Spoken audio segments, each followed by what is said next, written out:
say hope begins in the dark, but most just flail around in the blackness, searching for their destiny.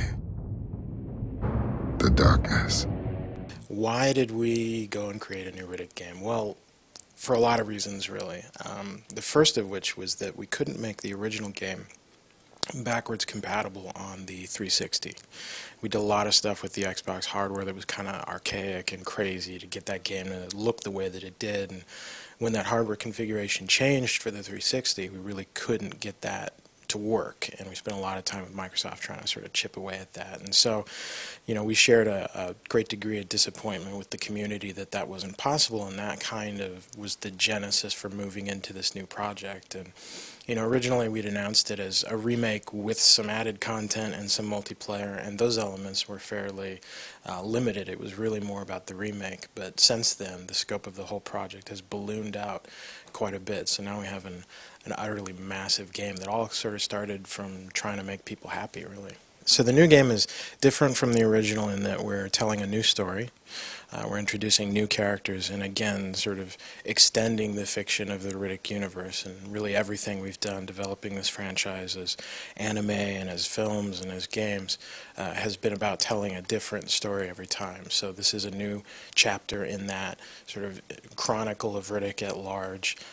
And then we're introducing some really new gameplay elements, which I'll be able to talk more about, in the near future. Yeah, working with Vin has been interesting. That's been something I've been doing for several years now. I mean, in the beginning, I was working with Vin as a game designer, and he was just starting Tigon at the time, and had a lot of ideas about how he wanted to work with game developers to make better movie games and not do the same old, crap movie games that everybody generally does.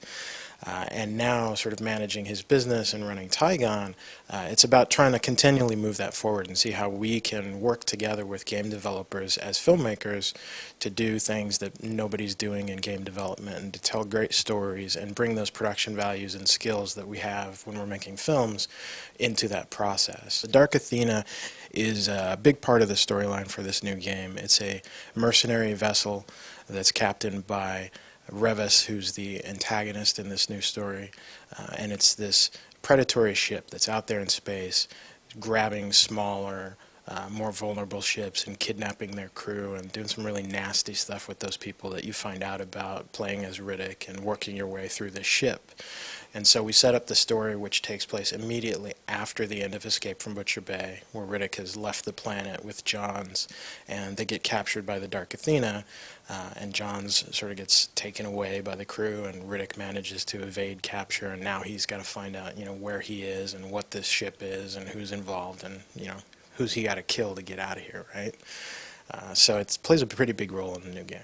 Starbreeze as a company is always pushing technology and always looking for ways that we can do new and different and interesting things, and this particular game represents the bleeding edge of technology at Starbreeze. We've moved forward even from the Darkness, which we shipped about a year ago now, or at least it'll be a year behind the release date of Assault on Dark Athena. And we've added a lot of new rendering features, things that we're doing with depth of field and per pixel shadowing, soft shadowing, different lighting models, things that we're doing with animation and AI. So we're sort of constantly looking at where we can find ways to innovate and do something new and cool that people haven't seen before. And there's a lot of stuff we're not talking about technically that we'll probably never talk about. You'll just get the game played and go, oh, why didn't they say something about that? It would have been so cool. But you got to keep something, for people to be surprised by. My favorite aspect of the game is just working with the team. I mean, the guys at Starbreeze are some of the best game developers I've ever worked with in my career, and it's been great to be a part of making games that stand out from the typical licensed products, and kind of give gamers hope that there can be good games that are based on film properties or books or any sort of thing that they've been around that hasn't started as a video game.